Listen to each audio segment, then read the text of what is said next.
mau berdoa dulu dibuka oleh Ibu.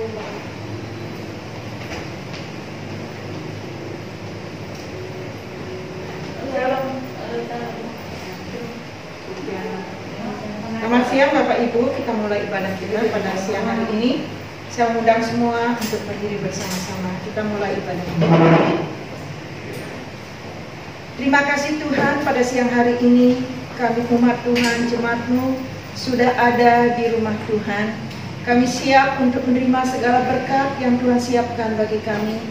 Tuhan, sebelum kami menerima dan memulai ibadah ini, kami mohon Tuhan menguduskan hati pikiran dan seluruh kehidupan kami dengan darah-Mu, supaya kami layak untuk menerima berkat Tuhan, layak juga untuk memuji menyembah Engkau. Berkati umat Tuhan yang masih dalam perjalanan, berkati hamba-hamba Tuhan yang masih dalam perjalanan, tibakanlah mereka di rumah Tuhan dalam pimpinan penyertaan-Mu, hingga hari ini saat ini Tuhan, kami boleh beribadah, beria-ria di hadapan Allah, karena kami dikumpulkan oleh Tuhan dengan satu kekuatan daripada Roh Allah sendiri. Terpujilah nama Tuhan. Kami buka ibadah kami dari awal pertengahan dan sampai akhirnya. Tuhan Yesus memimpinnya dan Tuhan Yesus memberkati. Bersama-sama kita katakan amin. Tuhan, selamat datang Bapak Pendeta Gordon. Bapak, Tuhan Yesus memberkati. Sekali lagi shalom semuanya. Ada sukacita pada siang hari ini. Kita percaya bahwa Roh Kudus hadir di tempat ini, amin. Kita mengangkat pujian Roh Kudus hadir di tempat ini.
Kita mau menyembah Tuhan kita mau meninggikan Tuhan kita. Haleluya Tuhan. Kami meninggikan Engkau Yesus.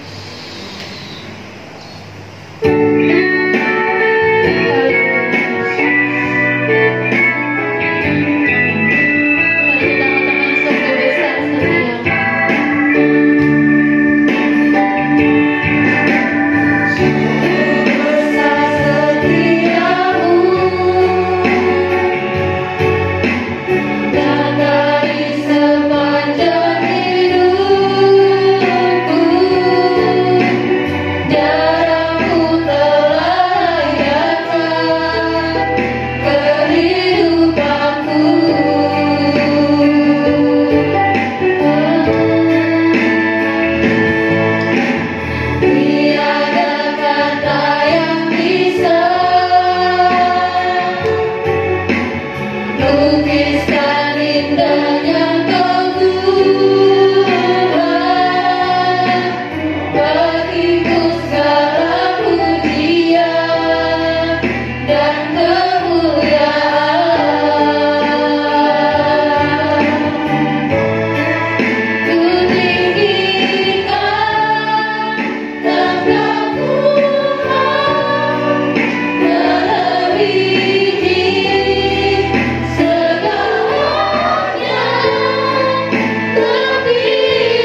biasa, Allah yang hebat, Allah yang dahsyat, yang tak pernah meninggalkan kami. Kau ada bersama dengan kami, apapun situasinya Tuhan. Saatnya kami mendengarkan firman Tuhan, berkati kami dengan firman-Mu, berbicara bersabdalah Tuhan.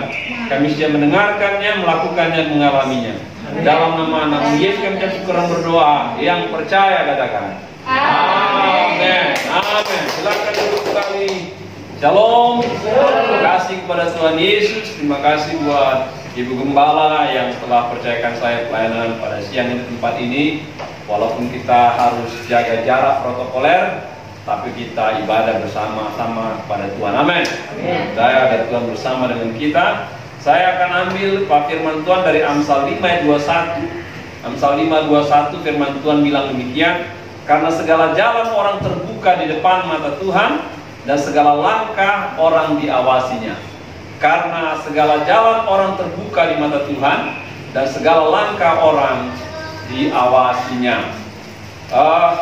Mata adalah organ tubuh yang dimiliki manusia dan makhluk hidup, yang berfungsi menangkap cahaya agar mata kita bisa mengidentifikasikan suatu bentuk, pola, warna, tinggi, rendah sebuah benda, dan kita bisa meresponinya. Mata itu berfungsi Bapak Ibu kalau ada cahaya. Kalau nggak ada cahaya, sebagus apapun mata kita nggak ada gunanya. Contohnya kalau engkau masuk ruang gelap, ya, walaupun matanya nggak ada masalah, itu nggak ada gunanya mata. Karena apa? Nggak bisa lihat apa-apa. Namun ketika cahaya masuk, maka kita baru bisa lihat. Ada kamera, ada ibu gembala, ada staf, ada pengerja, ada pintu, ya, ada tiang, ada bangku, saudara restoran, makanan. Nah, ketika kita sudah lihat, baru kita meresponinya. Entah kita menghindar kalau lagi macet, ya, entah kita minggir kalau ada kecepatan tinggi, entah kita ambil makanan kalau kita lapar di meja makan. Dengan demikian kita bisa menjalani hidup. Mata itu salah satu organ penting bagi manusia untuk bisa manusia berinteraksi dengan lingkungan dan sekitarnya. Di dunia ini, mata manusia itu punya daya jangkau kalau normal itu 100 meter. Jadi 120 meter. Baru mata kita bisa lihat benda jelas, ya, kalau lagi normal. Namun kalau matanya sudah masuk umur 50-60, maka matanya sudah bermasalah. Paling bisa lihat 100 meter atau 80 meter.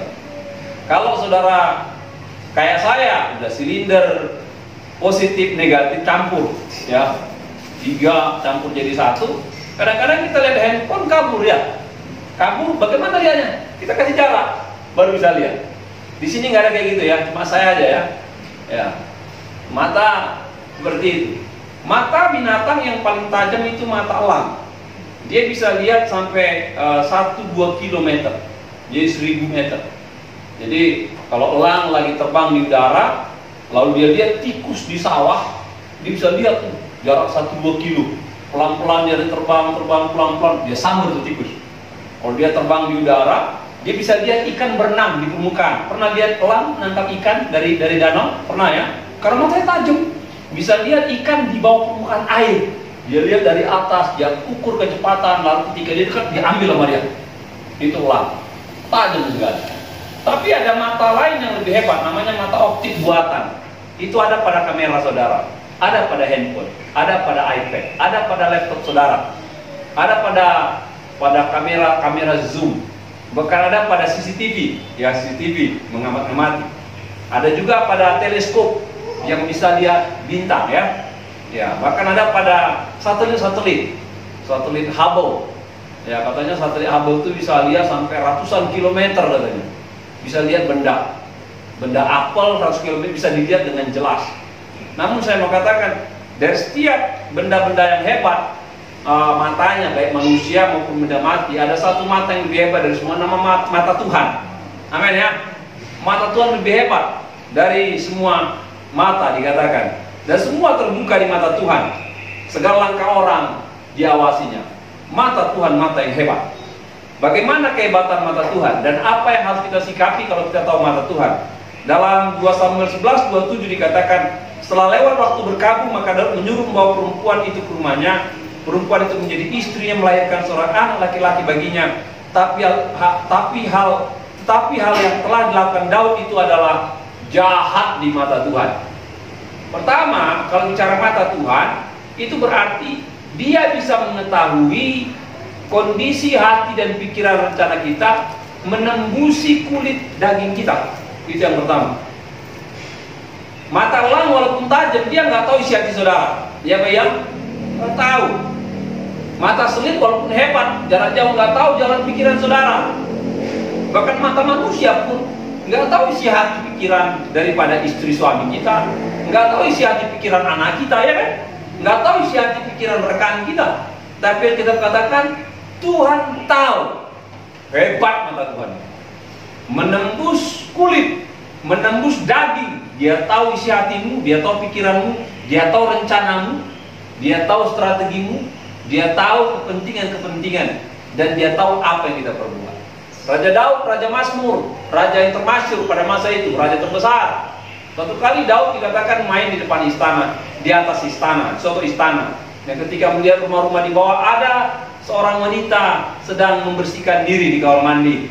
Akhirnya dia suruh ajudannya ambil wanita itu hingga mereka bersetubuh. Sementara wanita ini adalah istri daripada prajuritnya bernama Uria. Wanita ini bernama Berseba. Berjalan waktu, katanya Berseba kirimkan utusan kepada Daud bahwa dia hamil. Si Daud, Raja Daud mikir bagaimana untuk menghilangkan jejak. Dia suruh dibikin planning.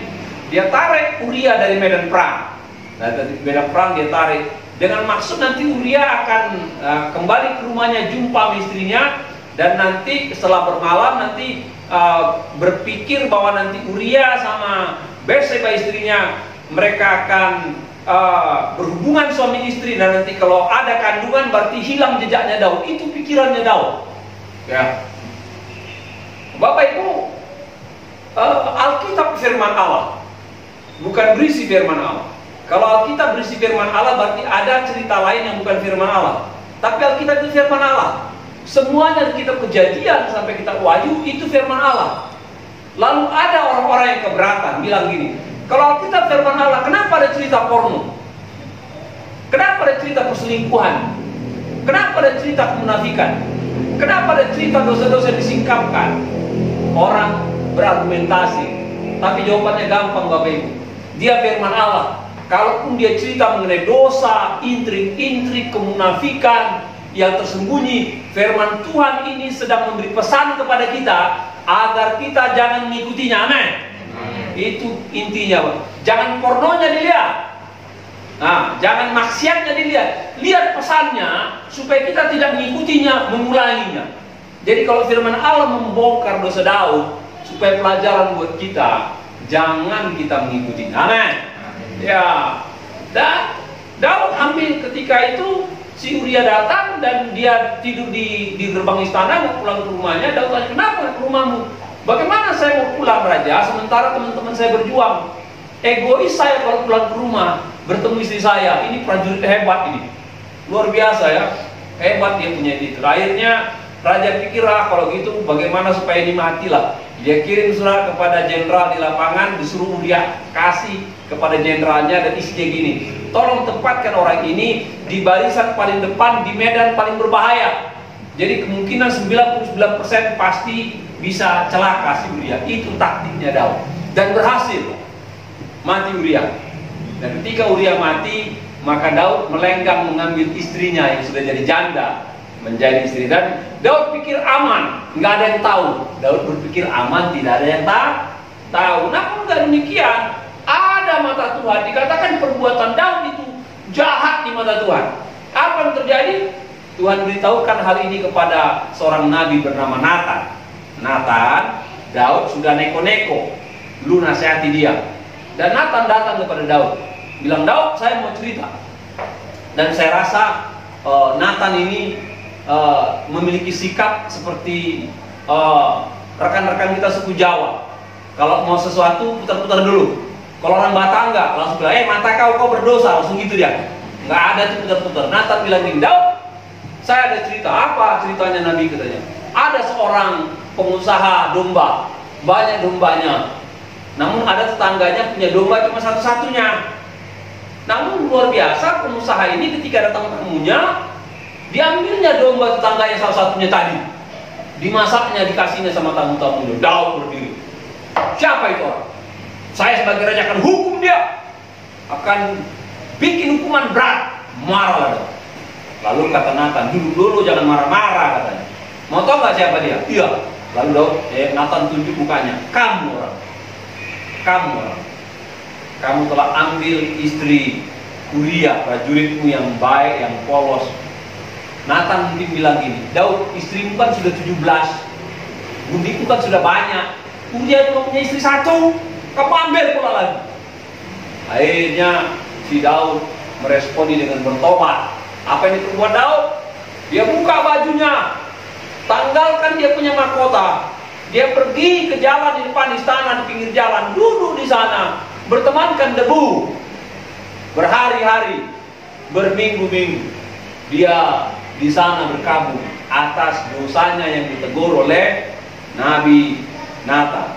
Bapak Ibu, orang-orang perjanjian lama itu hebat kalau bertobat. Ya, langsung menunjukkan diri, menampakkan diri. Beda dengan orang Kristen zaman sekarang, ya. Siapa yang tahu kalau kita bertobat? Ya, bertobat, makan aja, ya kan? Bertobat, gosip jalan terus, ya kan? Bertobat, kongko, hajar terus. Nggak ada bedanya kita bertobat, nggak bertobat. Kalau orang dulu nggak, kalau berdosa dia, minimal dikuncinya rumahnya, nggak main dia keluyuran. Orang tahu, oh, berarti dia lagi ada masalah sama Tuhan, dia berdosa, makanya dia puasa, dia merenung, merendahkan diri. Ya, Daud tidak, dia bertobat. Bapak Ibu, cerita ini adalah pesan buat kita bahwa kehidupan kita diamati oleh Tuhan. Kalau nanti Bapak Ibu berkuasa, punya jabatan, jangan ikuti cara-cara Daud, ngerjain anak buah, ngerjain orang kecil, ngerjain orang biasa, mengambil hak orang-orang yang tak berdaya. Karena apa? Sehebat-hebatnya nanti kita manipulasi, lawan kita keadilan Tuhan. Tidak akan menang intrik manusia dengan keadilan Tuhan. Amin. Tuhan hebat, Bapak. Tuhan hebat. Itu awasan buat kita untuk tidak berbuat neko-neko, walaupun nggak ada yang tahu. Nggak ada yang tahu jalan pikiran saudara, nggak ada yang tahu strategi saudara, nggak ada yang tahu rencana saudara. Mata Tuhan lihat sampai menembus isi hatimu, rencana dan pikiranmu. Kalau itu yang tidak baik, tinggalkan. Karena apa? Kita berhadapan bukan kepada manusia, kita berhadapan kepada keadilan Allah yang akan menyingkapkan. Dan kalau tersingkap nggak enak. Yang kedua, kalau engkau berada pada posisi si Uria, ini penghiburan. Mengapa? Sekalipun Anda kecil, Anda tak berdaya, Anda gak bisa bela diri, jangan takut. Tuhan sanggup membela saudara. Amin. Ya. Jadi jangan pernah pusing kalau orang gosipin saudara. Jangan pusing. Jangan pusing orang-orang di atas rencana yang jahat. Jangan pusing Bapak Ibu. Gak usah pusing. Jangan pusing kalau orang mau pasang intrik-intrik. Jangan pusing. Selagi itu rencana jahat manusia dan kita berdiam diri bergantung pada Tuhan, Tuhan lebih hebat membela kita dan mempermalukan mereka. Itu cara Tuhan. Akan dikirim Tuhan pembela-pembela seperti Nabi Nathan untuk membungkam orang lain. Akan dibuat oleh Tuhan orang-orang yang berbuat ini menyatakan kesalahannya di pinggir jalan sehingga diketahui orang banyak, ditonton orang banyak. Jadi Bapak Ibu, kalau engkau ada di bawah seperti Uria, penghiburan buat saudara. Sekalipun nggak ada pengacara yang bisa kau bayar, kau nggak bisa cerita sama orang lain, kau nggak punya orang-orang yang bisa dukung, jangan takut. Allah mendukung kau karena Tuhan tahu. Amin. Tuhan tahu yang sesungguhnya. Satu kali saya dapat pesan messenger dari seorang mahasiswa yang ada di Kalimantan. Dia bilang, Pak, saya mau curhat. Apa masalahmu? Saya bilang, saya lagi masalah Pak dengan pembina saya. Terus saya disalahkan oleh pengurus wilayah, bahkan saya disalahkan oleh pengurus daerah. Pak, saya mau naik banding katanya. Saya mau naik banding di rapat. Saya mau kasih tahu apa cerita sebenarnya. Yang penting saya nggak terima Pak. Saya seperti disudutkan tanpa mereka tahu cerita sebenarnya. Tolong Pak, apa nasihat Bapak? Dia bilang gitu. Saya dengar TikTok lalu saya bilang, mau dengar nasihat saya nggak? Ya, mau dengar atau mau dengar? Maksudnya dengar mau doakan apa tidak kan gitu kan? Bener Pak, saya mau dengar. Oke, saya nasihatnya cuma satu. Kau berdiam diri, berdoa dan tutup mulut. Itu aja nasihat saya. Saya nggak perlu ngomong, jangan ngomong. Di rapat nggak perlu ngomong, diam saja saya bilang. Kalau boleh mulutnya ditutup, jangan hanya mulut. Facebooknya juga ditutup. Banyak orang mulutnya tutup, Facebooknya nyanyi ya kan? Kalau boleh mulutnya tutup, WA-nya ditutup juga. Jangan mulut tutup di grup rame gitu. Jangan. Nggak boleh. Mulut tutup, IG tutup, nggak usah ngomong. Diam saja Bang. Dia bilang gini, Bapak tahu nggak? Sebenarnya saya nggak bisa terima apa yang Bapak ngomong. Tapi saya harus terima. Wah, pinter dia sana. Nggak cocok di hatinya. Tapi karena Bapak yang ngomong, saya kerjain. Itu bahasa orang jujur. Ya terserah saya. Lalu dia 6 bulan kemudian dia kontak saya, Pak Koran, terima kasih Pak nasihatnya. Kenapa? Sekarang Pak saya dipulihkan. Ada yang bela-bela saya Pak. Rupanya waktu saya diem banyak orang mengamati. Yang mengamati orang-orang hebat. Dan mereka bilang kami sudah menilai engkau. Dan rupanya memang kau benar. Makanya mereka yang bela, mereka yang akhirnya rame-rame Pak. Nah sekarang saya sudah dipulihkan, saya diberi kepercayaan banyak tugas. Saya dipromosikan Pak. Bagus. Siapa promosikan? Saya bilang, Tuhan makasih ya Pak katanya. Kalau bilang terima kasih kan bagus kan? Di nasihat pertama kan gak gampang kan? Ya. Lalu saya bilang gini, kamu tahu nggak kamu saya nasihati kenapa? Kenapa Pak? Saya mengalaminya dulu dan saya melakukannya. Jadi nggak ngomong. Nggak hanya kan banyak orang bisa nasihat. Enggak, saya bilang saya pernah lebih parah dari kamu, lebih sulit dari kamu. Tapi saya berdiam diri, saya berdoa. Allah pulihkan. Ada mata Tuhan yang tahu kebenaran yang sesungguhnya. Sepintar apapun orang coba atur, jangan takut. Tuhan tahu. Nah kalau Tuhan bertindak, nggak ada orang besar yang bisa lawan. Raja nggak bisa lawan, panglima nggak bisa lawan. Karena apa? Dia raja segala raja, amin. Dia Tuhan di atas segala Tuhan. Mata Tuhan. Yang kedua, dalam Ulangan 11, 12 dan 13 firman Tuhan katakan, suatu negeri yang dipiara oleh Tuhan Allahmu, mata Tuhan Allahmu tetap mengawasinya dari awal sampai akhir tahun. Yang kedua, bicara mata Tuhan, dia tahu kondisi saudara dan tahu memelihara saudara. Itu ceritanya. Dia tahu kondisi saudara dan tahu memelihara saudara. Orang Israel lagi di padang gurun. Tuhan janji, kalau kalian menyembah aku, taat mengasihi aku akan berikan sebuah negeri yang luar biasa. Itu janji Tuhan. Yang penuh dengan kesuburan. Perhatikan, orang Israel berasal dari Mesir. Mesir itu ada sungai terpanjang, terdalam, namanya Sungai Nil. Saya sudah ke sana ya. Sungai Nil musim dingin waktu itu, naik cruise. Ada banyak musik. Nah tiba-tiba pas acara, orang Mesir kan suka tarik perut. Saudara tahu tarik perut? Yang perutnya meliuk-liuk itu, pas ada penari perut, bubar semuanya karena rata-rata pendeta. Wah, bahaya ini gitu. Kotor tak gua ngeliat ini gitu. Lari semua. Waduh, kelagapan, nggak biasa lihat orang Mesir tarik perut, lari semuanya. Ya bagus, masih ada kekudusan dalam hati pendeta dari Indonesia. Lalu Mesir itu walaupun ada sungai Nil, jarang datang hujan. Waktu kami di sana, Bapak Ibu tanya, sudah berapa lama musim kering? Mereka bilang sudah 6-7 bulan nggak turun hujan. Sudah tanahnya gersang, penuh batu, penuh pasir, nggak ada hujan. Dan ketika Tuhan suruh, tapi ada kebun, ada ladang ya, masih ada sawah, masih ada. Tapi daerah tertentu saja yang kayak Indonesia. Kalau saudara ke Indonesia pergi ke Bali sawah semua ya kan, Jawa Tengah sawah semua ya kan, pergi ke mana Karawang sawah, subur kita kan. Mereka nggak ada kayak gitu. Mesir nggak ada kayak gitu. Banyakan batu negara, banyakan pasir, daerah-daerah pinggir sungai yang subur. Ya, orang Israel berangkat dari sini, Tuhan suruh keluar. Ketika mereka ada di padang gurun, tempatnya lebih parah daripada Mesir, ya Pak ya? Tempatnya lebih parah, lebih berat daripada Mesir. Di padang gurun gak ada sungai, di padang gurun gak ada ladang, di padang gurun gak ada gandum, yang ada cuma ternak. Di padang gurun gak ada air. Kalau saya mau tarik lagi, di padang gurun gak ada Indomaret. Ya, Di padang gurun nggak ada lote. Di padang gurun nggak ada warung kopi. Kopi kenangan janji jiwa nggak ada. Ada gersang itu. Tapi perhatikanlah, segersang-gersangnya padang gurun nggak bisa membunuh Israel karena Allah mengawasi mereka. Amin. Itu hebatnya Tuhan.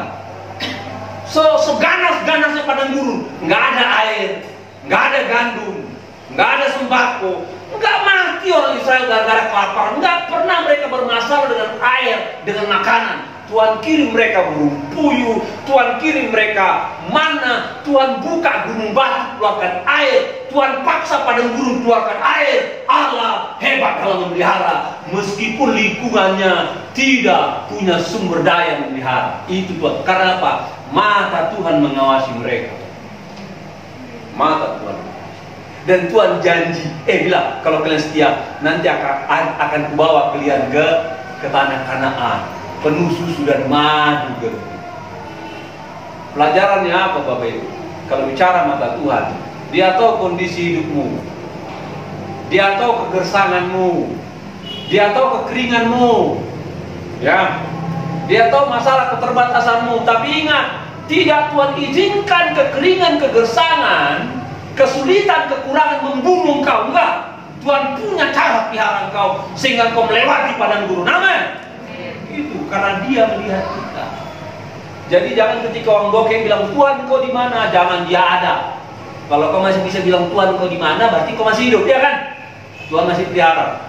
Selama mentari besok Tuhan pasti punya cara. Meskipun sesulit apapun hidup kita, Tuhan sanggup pelihara kita. Dan bukan hanya pelihara kita di masa-masa sulit. Satu kali dikatakan kita akan dibawa ke tempat yang penuh dengan susu dan madu. Masa Covid 7-8 bulan semua berantakan, ya.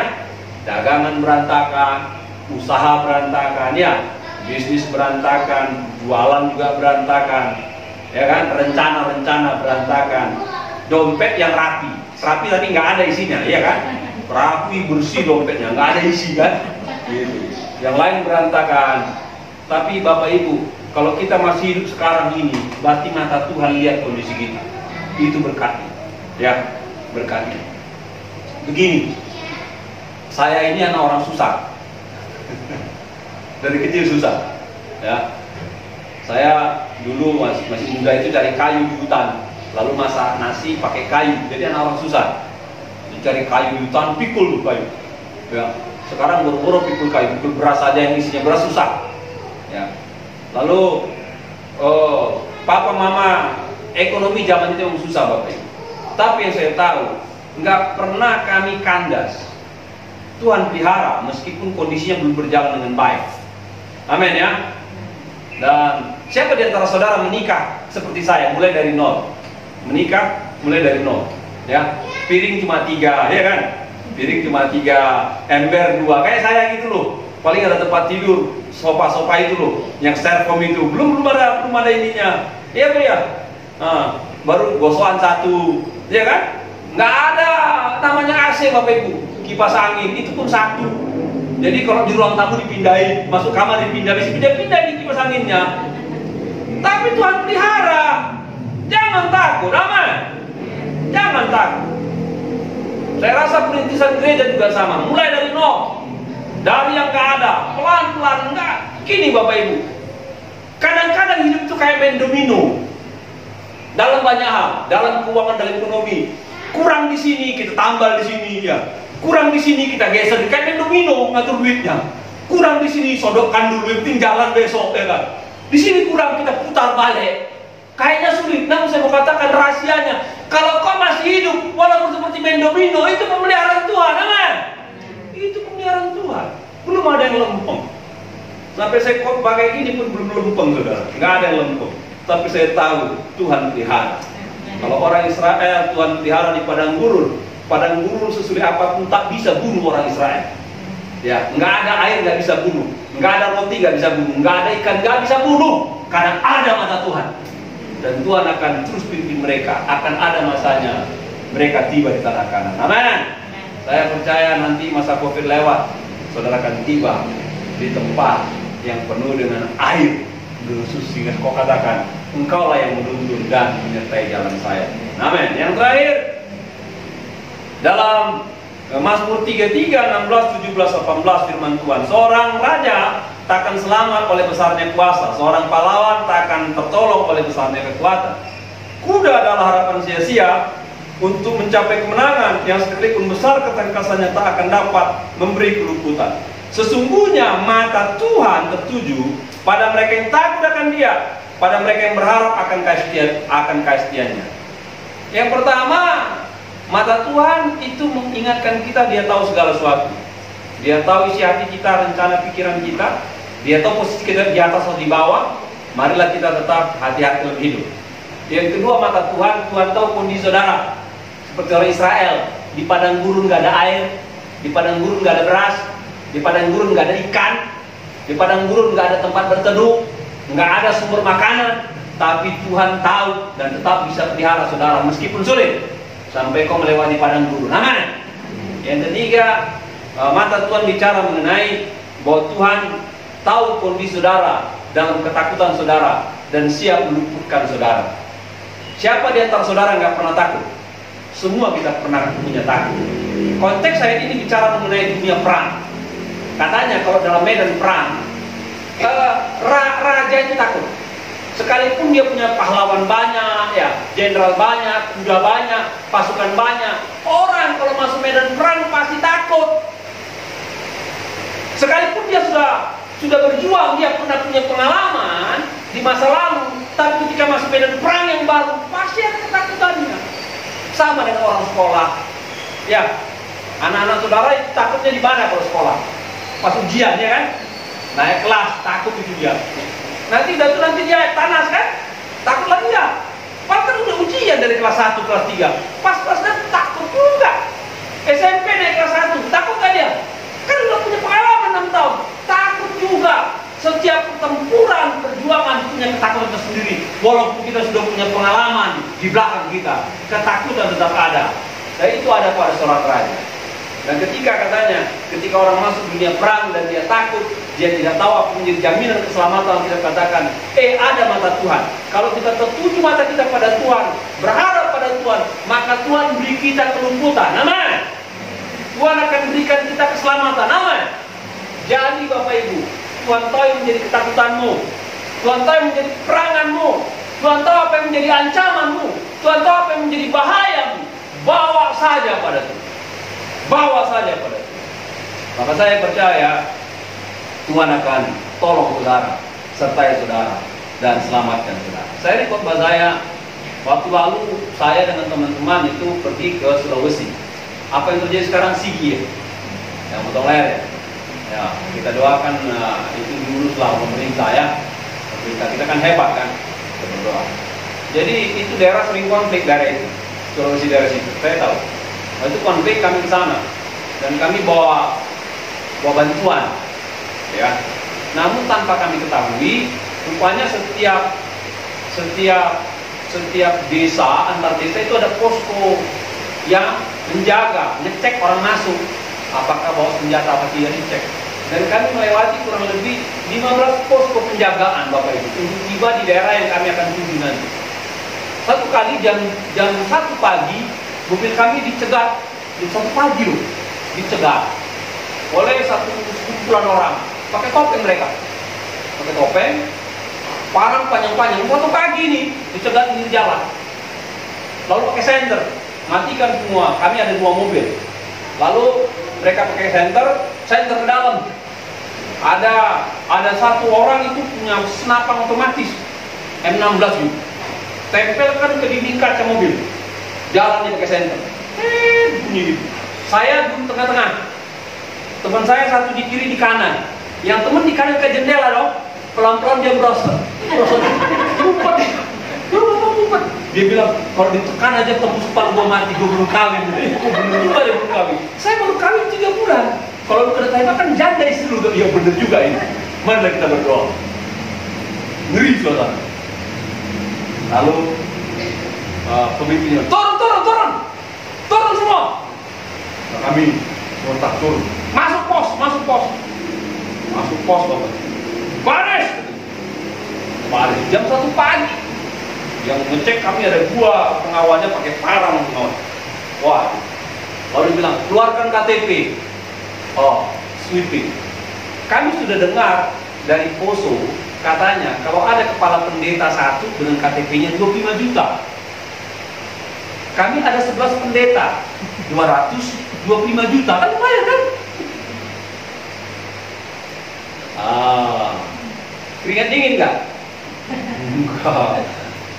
Mbahnya keringat dingin, ya. Takut semua. Lalu bagi dua, tarik. Lalu saya terakhir diinterogasi, agak lama. Nama kamu siapa? Gordon, Pak. Kamu dari mana? Jakarta. Enggak, nama kamu bukan orang Jakarta. Tahu pula dia. Iya Pak, Sumatera. Ngapain kamu kemarin? Oh, mau berkunjung Pak, kata tentena mau buat sesuatu. Oh gitu.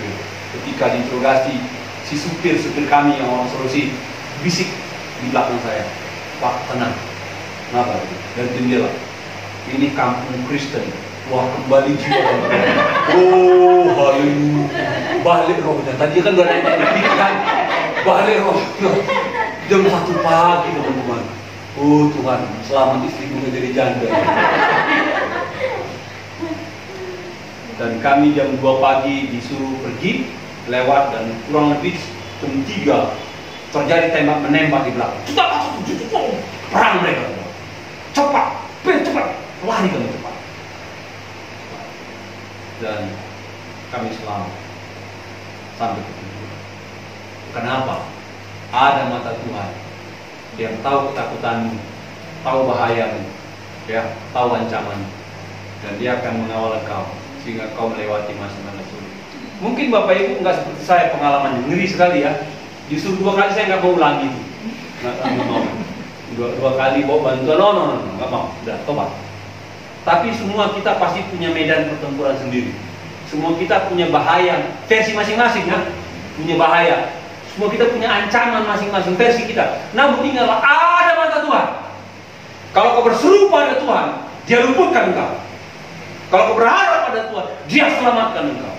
Karena Dia Tuhan yang besar, Tuhan yang luar biasa. Amin.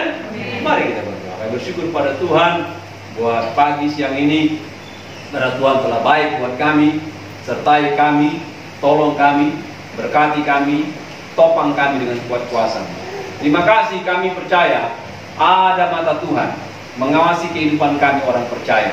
Tuhan, biarlah dengan kebenaran ini kami menjadi manusia yang hati-hati dalam berpikir, dalam berencana, dalam susun siasat untuk menjegal kami. Tuhan, ampunilah kami Tuhan.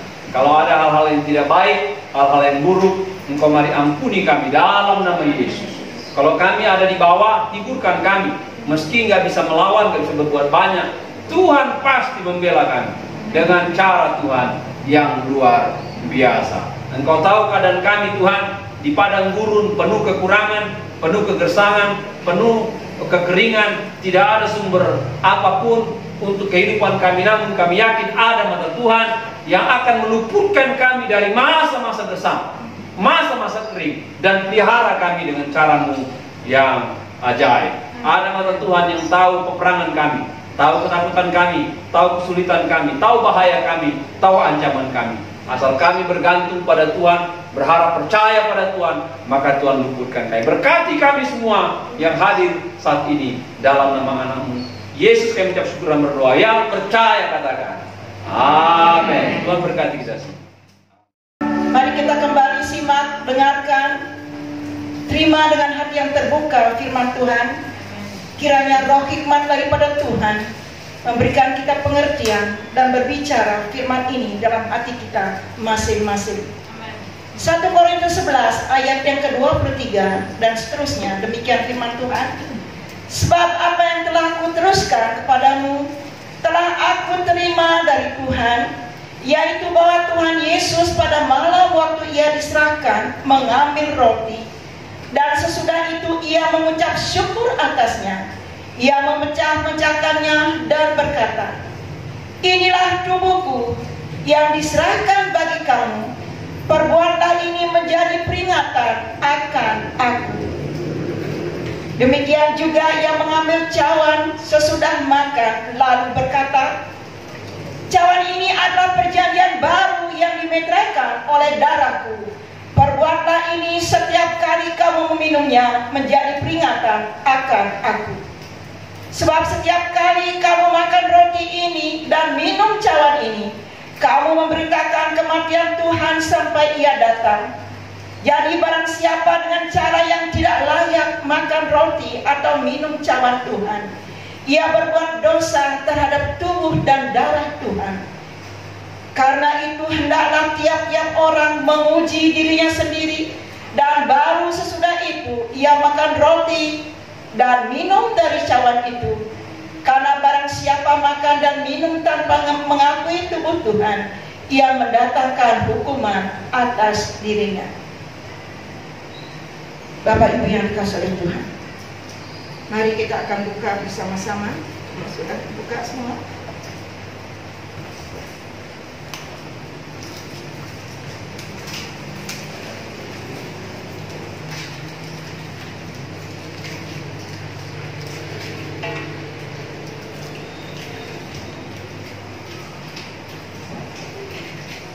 Mari bangkit berdiri bersama-sama.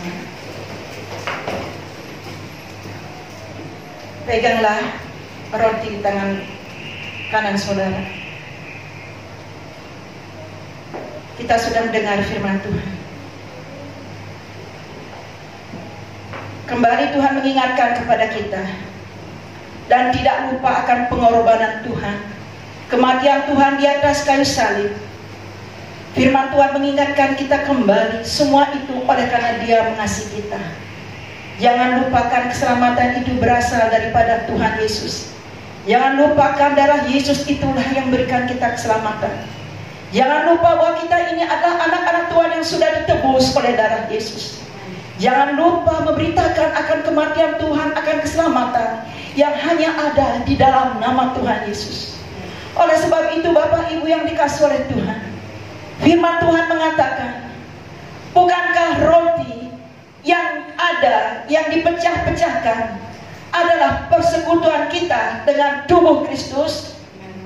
Kalau saat ini kita bertanya, bukankah roti yang kita pegang saat ini membuktikan dan menandakan bahwa kita mengadakan persekutuan dengan Tuhan Yesus? Puji Tuhan. Mari kita akan minum. Maksud saya makan bersama-sama. Terima kasih Tuhan. Amin. Terima kasih Tuhan. Terima kasih persekutuan kami dengan Engkau, dengan tubuh Kristus dimeteraikan atau diteguhkan oleh kuasa Roh Allah. Kami terima dengan ucapan syukur persekutuan yang indah antara kami dengan Engkau. Engkau ada dalam kami dan kami ada dalam Engkau. Mari kita terima bersama-sama dengan ucapan syukur di dalam nama Tuhan Yesus.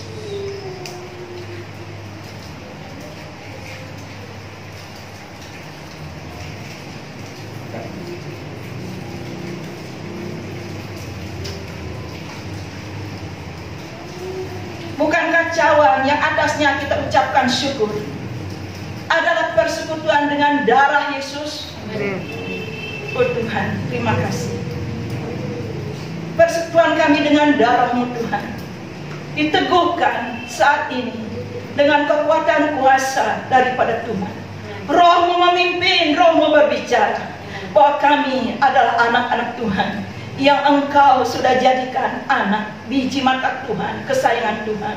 Di dalam nama Tuhan Yesus kami terima persekutuan. Kami diingatkan dan kami alami bersama-sama persekutuan yang indah antara kami dengan Engkau melalui darah Yesus, dan kami terima ini di dalam nama Yesus. Mari kita minum bersama-sama.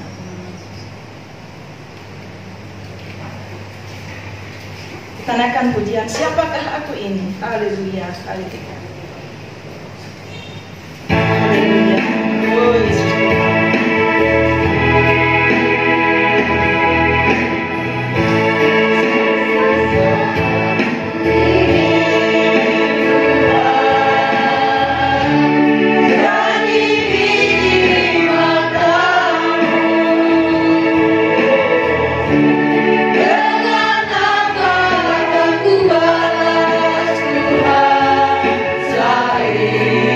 Puji dan sembah.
perjamuan kudus. Terima kasih Tuhan buat firman-Mu.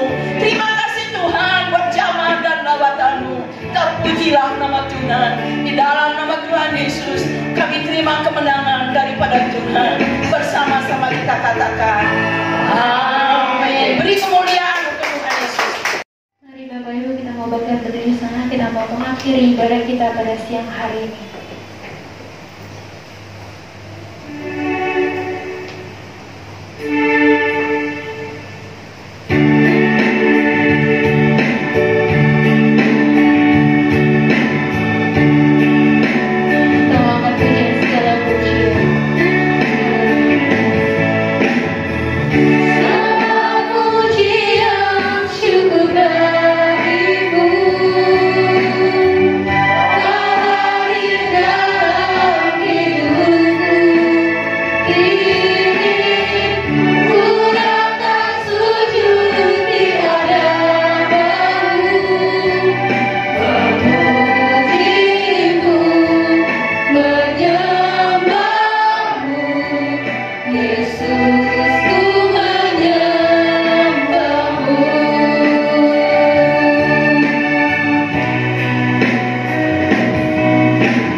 kejujuran hati kami mengakui di hadapan-Mu Tuhan, bahwa Engkaulah satu-satunya yang kami sembah. Tuhan, kami berterima kasih karena Engkau sudah memimpin ibadah kami. Ibadah yang pertama, ibadah yang kedua. Bahkan nanti sore ada online untuk anak-anak sekolah minggu. Kami mohon juga Tuhan memberkati. Bahkan tayangan pulang yang akan kami tayangkan di malam nanti, Tuhan juga memberkati. Terima kasih Tuhan buat berkat pimpinan Tuhan yang begitu manis dan indah dalam ibadah ini, di dalam keluarga kami, di dalam kehidupan kami. Kami berdoa mohon keamanan, ketentraman. Tuhan, kiranya bangsa kami, negara kami tetap dalam pimpinan perlindungan Tuhan. Tidak ada sesuatu pun yang menakutkan bagi kami, karena kami yakin bahwa Tuhan ada bagi bangsa ini. Berkati negeri kami, jauhkan dari pemberontakan, biar tetap bersatu, pulihkan ya Tuhan. Ada sesuatu yang retak hubungan satu dengan yang lain, Tuhan. Pemimpin-pemimpin bangsa ini, hanya Engkau melihat sampai ke dalam hati mereka, tujuan motivasi mereka. Biarlah yang benar, yang baik, yang berasal daripada Tuhan, itulah yang mereka wujudkan di dalam pelayanan mereka dan di dalam tugas dan tanggung jawab mereka. Berdoa bagi Bapak Presiden kami, Bapak Jokowi, berikan hikmat, kekuatan, kemampuan, marifat daripada Allah untuk membangun atau memimpin bangsa yang besar ini. Demikian buat gereja-gereja yang ada, lindungi dan jaga kami Allah. Kalaupun kami beribadah di gereja, Tuhan menundungi kami. Kalaupun mulai online, Tuhan menyertai, memberkati, supaya Injil Tuhan tetap dapat diberitakan. Ada jiwa-jiwa diselamatkan, ada jiwa-jiwa dipulihkan dan disegarkan oleh kekuatan kuasa Allah, oleh ibadah-ibadah yang kami adakan. Khusus Tuhan, kami berdoa buat kami gereja Pajar Baru. Terima kasih buat penyertaan Tuhan. Terima kasih buat berkat Tuhan. Terima kasih buat karya Allah. Terima kasih buat kuasa kuasa dan keajaiban Tuhan. Jikalaupun kami Tuhan sudah merencanakan minggu depan kami akan merayakan Natal dengan sangat sederhana, sedapat apa yang kami lakukan, Tuhan pimpinlah ya Allah. Jikalau Tuhan berkehendak kami akan melakukan, tetapi jikalaupun tidak Allah, berikan kepada kami tetap memiliki hati yang dipenuhi dengan kasih Natal, sehingga hati kami akan tetap melekat kepadamu, tetap membangun iman kami bersama dengan kuasa Tuhan, sehingga iman kami di masa pandemi ini tetap dikuatkan.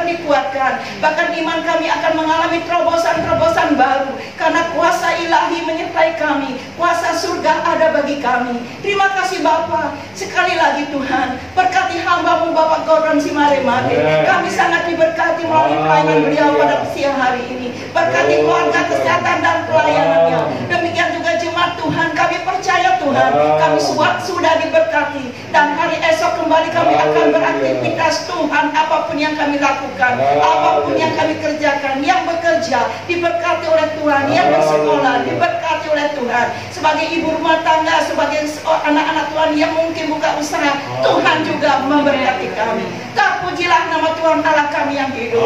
Terpujilah nama Tuhan kami Allah yang maha kasih dan yang penuh dengan kuasa. Terpujilah nama Yesus yang ajaib. Oleh sebab kita menyembah Allah yang ajaib, Allah yang hidup, Yesus Kristus.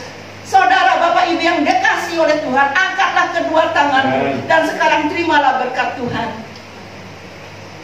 Kiranya kasih karunia daripada Allah Bapa di surga, cinta kasih daripada Tuhan Yesus menyertai saudara, dan Roh Kudus akan mengingatkan kepada kita semua bahwa mata Tuhan mengawasi kehidupan kita. Mari kita akan terus bersikap yang baik dan manis di mata Allah. Kekuatan daripada Tuhan menyertai saudara. Lumbung-lumbungmu akan diberkati oleh Allah.